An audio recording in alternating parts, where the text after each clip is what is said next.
आप सभी को राधे राधे। करमेती बाई जी की कथा। करमेती बाई जी शेखावत राजा के पुरोहित श्री परशुराम जी की पुत्री थी। उनका निवास स्थान खंडेला राजस्थान था। परशुराम जी अधिकतर भगवत चर्चा और नाम कीर्तन में लीन रहते थे। भगवत चर्चा और नाम कीर्तन का प्रभाव अत्यंत गहरा होता है। करमेती बाई बचपन से ही भगवत चर्चा सुनती रही। महाभागवत के घर में जन्म लेने और नियमित भगवत चर्चा सुनने से उनके हृदय में प्रभु श्याम सुंदर के प्रति गहन अनुराग उत्पन्न हुआ। बाल्यावस्था से उनके मन में यह बात बैठ गई थी कि श्याम सुंदर ही उनके जीवन साथी हैं और सब कुछ माया मात्र है। यह बात बहुत ही कम लोगों के बैठती है कि भगवान ही सब कुछ है। पुराने समय में बच्चों की पवित्रता बनाए रखने के लिए यौवन अवस्था आने के पहले ही विवाह कर दिया जाता था और पुत्री यौवन अवस्था आने तक अपने माता पिता के पास ही रहती थी। फिर गौना होने के बाद पति पत्नी एक साथ रहते थे। ऐसा ही करमेती बाई के साथ भी हुआ। उनका विवाह हो गया था और किशोरावस्था की ओर कदम बढ़ते ही उनका गौना तय हुआ कि अब ससुराल जाना है। उनके ससुराल के लोग उत्साह से उन्हें अपने साथ ले जाने के लिए आए। परशुराम जी ने बेटी के गौने के लिए सुंदर वस्त्र आभूषण तैयार करवाए। लेकिन जब करमेती बाई को यह पता चला कि उन्हें ससुराल जाना है तो उनके मन में भारी चिंता उत्पन्न हो गई। उन्होंने सोचा कि ससुराल में भगवत चर्चा और भक्ति नहीं होगी, वहाँ शायद राम कृष्ण हरि का नाम भी नहीं लिया जाता होगा। उनके मन में गहरी पीड़ा थी कि बचपन से लेकर अब तक जो भगवत चर्चा उनकी जीवन रेखा थी वह ससुराल में संभव नहीं होगी। उन्होंने निर्णय लिया कि यदि भक्ति और भजन नहीं हो सकते तो ऐसा जीवन व्यर्थ है। जो कि आजकल की जो लड़कियां हैं या फिर आजकल का जो यूथ है वो तो चाहता है मॉडर्न। उनके मन में यह विचार गहराई तक समा गया कि संसार का कोई सुख स्थायी नहीं है, जो कि सत्संग में भी यही बात हमें बताई जाती है। पति का रूप, यौवन और धन सभी समय के साथ समाप्त हो जाएंगे। करमेती बाई ने निश्चय किया कि उनका जीवन केवल श्री कृष्ण को समर्पित होगा। उन्होंने यह भी महसूस किया कि जन्म मरण सुख दुख संपत्ति विपत्ति सब माया का प्रपंच है। इस सत्य को जानकर उन्होंने मन और बुद्धि को प्रभु में समर्पित कर दिया। करमेती बाई ने निश्चय किया कि यह हड्डी और चमड़े से बना शरीर केवल तब तक सार्थक है जब तक यह प्रभु के चिंतन में और सेवा में लगा रहे। बचपन से प्रभु की चर्चा सुनना उनका कारण यही कि जीवन एक उच्च स्थिति में पहुंच जाए और पहुंच गया था। वे इस निष्कर्ष पर पहुंची कि उनका वास्तविक जीवन श्री कृष्ण और उनकी राजधानी वृंदावन ही है। करमेती जी ने एक रात देखा कि सभी सो गए। उन्होंने आधी रात के समय माता पिता को मन से प्रणाम किया, श्री कृष्ण का स्मरण किया और आंसू बहाते हुए घर से निकल पड़ी। यह है सच्ची बहादुरी।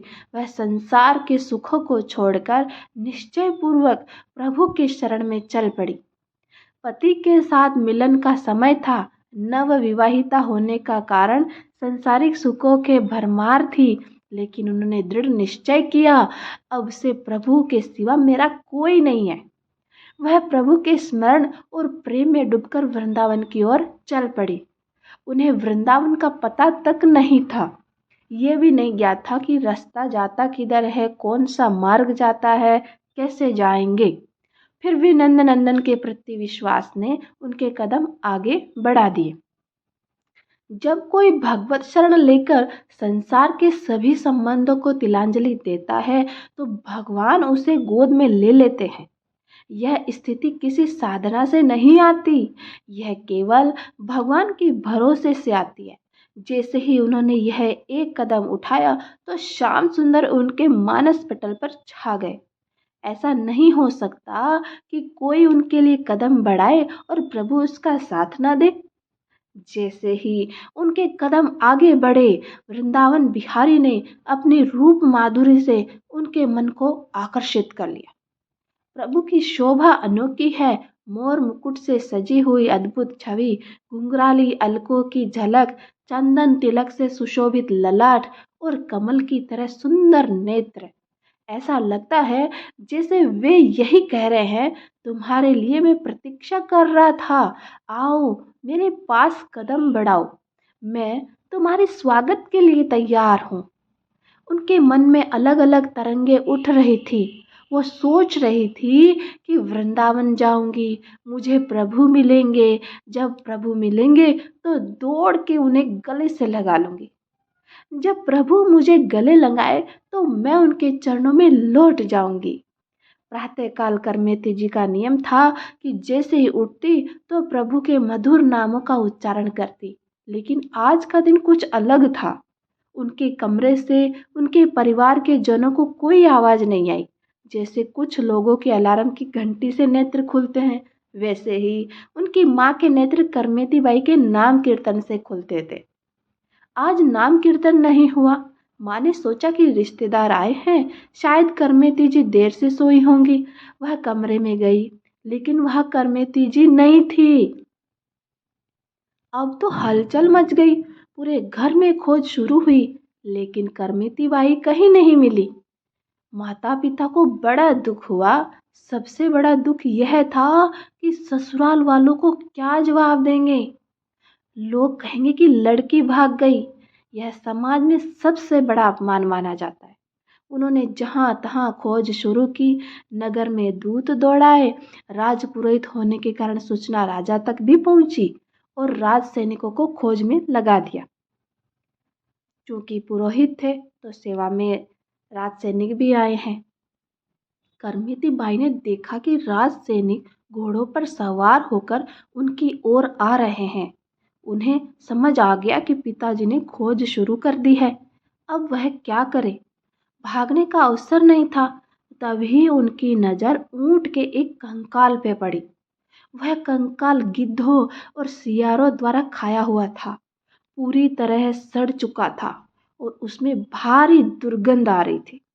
करमेती बाई उसी कंकाल के भीतर छुप गई। उनके मन में केवल एक ही भाव था कि श्री कृष्ण मिलन की चाह। वह दुर्गंध भी उन्हें प्रिय लगी, क्योंकि उनके हृदय में केवल प्रभु के चिंतन का भाव था। भक्त के लिए ऐसी स्थिति में भी दुख नहीं होता, उसके लिए नरक भी आनंदमय हो जाता है। राज सैनिक चारों ओर खोज करते रहे, लेकिन किसी के मन में यह विचार भी नहीं आया कि वह इस कंकाल में हो सकती है। 3 दिन और 3 रात तक वह उसी दुर्गंध भरे कंकाल में छुपी रही। न कोई दुख था, न कोई घृणा थी, न कोई शंका और न ही प्रभु से कोई शिकायत। यह प्रेम का नियम है कि प्रेमी कभी अपने प्रीतम पर उंगली नहीं उठाता। वह सोचता है, हम तो आपके नाम पर निकले हैं, मुझे यहाँ रुकना पड़ा, इसमें भी आपकी लीला है। चौथे दिन वे ऊंट के कंकाल से निकली। उसी समय वहां से तीर्थ यात्रियों का एक दल निकला, जो नाम कीर्तन कर रहा था। देखो प्रभु की कैसी लीला है। अगर भक्त उनकी ओर बड़ा है तो प्रभु स्वयं उनकी रक्षा, उनका आने का जाने का सब व्यवस्था। वह उनके पीछे पीछे चल पड़ी। वे सब गंगा स्नान के लिए जा रहे थे। गंगा जी की शोभा देखकर करमेती बाई जी ने भी उनके साथ स्नान करने गई। स्नान के बाद उन्होंने विचार किया, सोने का हार, अंगूठी, कंगन ये सब भगवत मार्ग के पति को शोभा नहीं देते। चूंकि राजपुरोहित की पुत्री थी तो ये सब गहने होना तो आवश्यक ही था और गौना भी होना था। उन्होंने अपने कीमती आभूषण ब्राह्मणों और पुरोहितों को दान कर दिए। अब वे वृंदावन जाने का विचार करने लगी।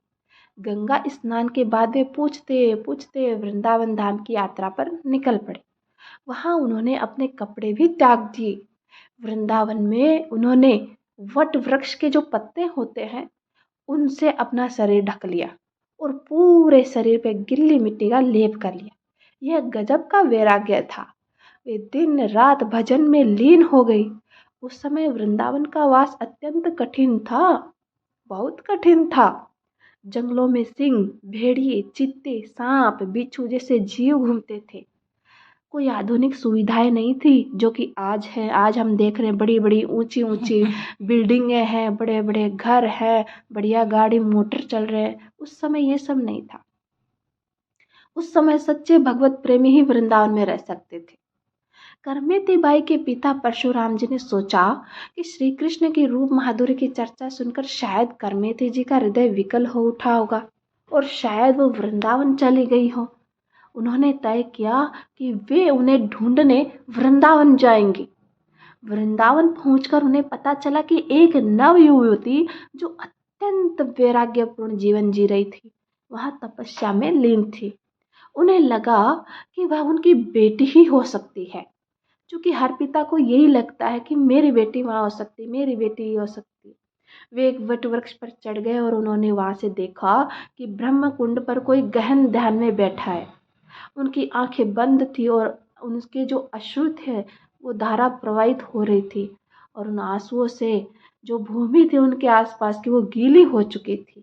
यह देख परशुराम जी का हृदय बहुत भर आया। उनसे रहा नहीं गया और वे चिल्ला कर रो पड़े।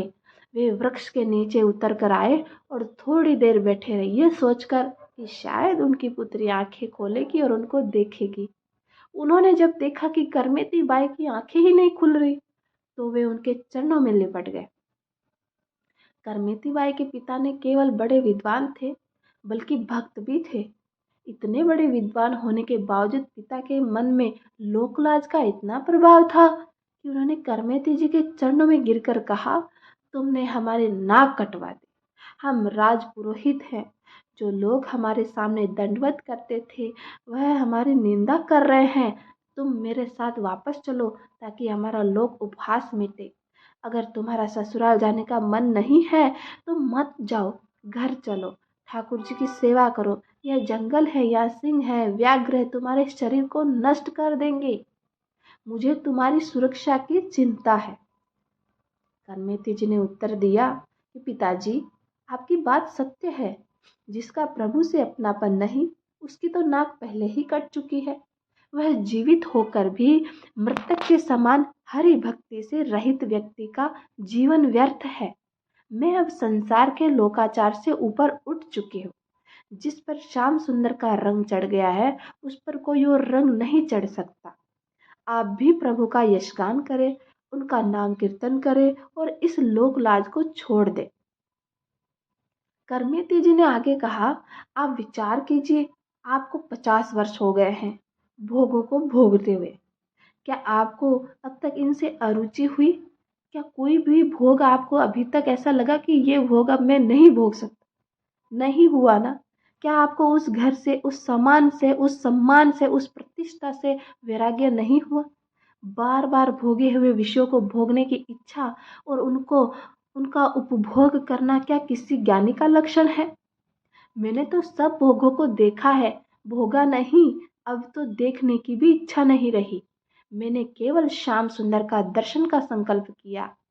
आप सभी कर्मों को छोड़कर प्रभु के आश्रित हो जाइए पिताजी। तन मन और धन को ठाकुर जी की सेवा में समर्पित कर दीजिए। करमेती बाई के जब ये वचन सुने उनके पिताजी ने तो मोहजनी अज्ञान का नाश हुआ। उनका भ्रम समाप्त हो गया। एक दिन यमुना स्नान के दौरान करमेती बाई को श्री कृष्ण की एक मूर्ति मिली थी जिसे उन्होंने छिपा दिया था।